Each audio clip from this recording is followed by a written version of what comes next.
Hughes ruined my life. This time, I'm gonna ruin theirs. Kaya ko nang lumaban.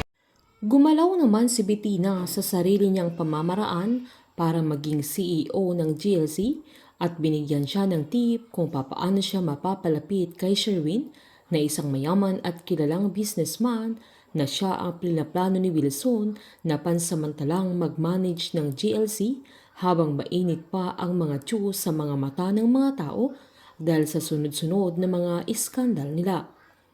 Sinadya ni Bettina na magsuot ng bikini nang mag-swimming ito na agad niyang nakuha ang atensyon ni Sherwin na saktong dumating ang anak niya at niyaya siyang mag-swimming pero giniit niyang babantayan lang niya ito sabay napapalunok ng pagmasdan niya si Bettina dahil sa kaseksihan niya.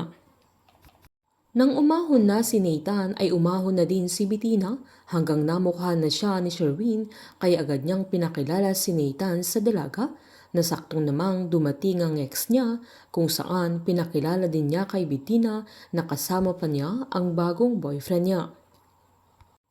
Pagkaalis naman nila Sherwin ay agad tinawagan ni Bettina yung kontak niya at nagpasalamat siya sa tip na binigay sa kanya kaya na-meet niya ito na nahalata niyang may good impression si Sherwin sa kanya at masaya siyang effective ang first move niya.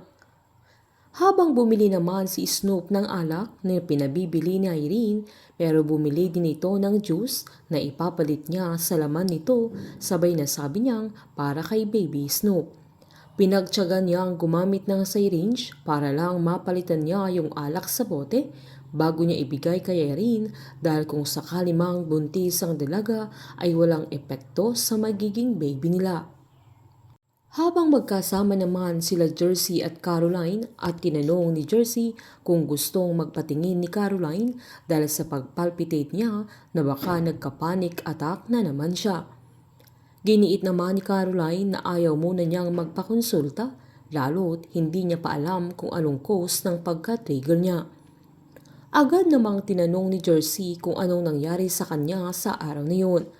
Giniit naman ni Caroline na nagpresent siya kay Aling Cathy na dapat sa business ay kailangang may puso kaya sinabihan siya ng matanda na patok ang team nila ni Bingo kaya graduate na din siya sa training niya.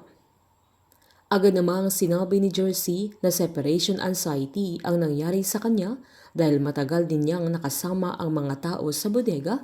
Agad namang sinabi ni Caroline na hindi pa niya nararanasang nagka-anxiety attack dahil sa mga katrabaho niya.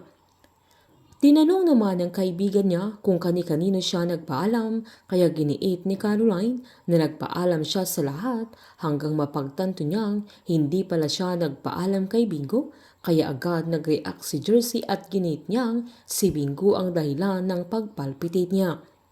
Mabigat din ang loob ni Bingo dahil sa pag-alis ni Caroline ay wala man lang siyang paalam sa binata na hindi niya alam na yun din ang nararamdaman ni Caroline na parang nagka-anxiety attack pa ito. Painit ng painit ang mga tagpo, sabay-sabay po nating subaybayan ang advance episode ng Can't Buy Me Love dito po sa aking channel. Patuloy lamang po manood at mag-subscribe para ma-update po kayo sa mga susunod na episode. Marami pong salamat!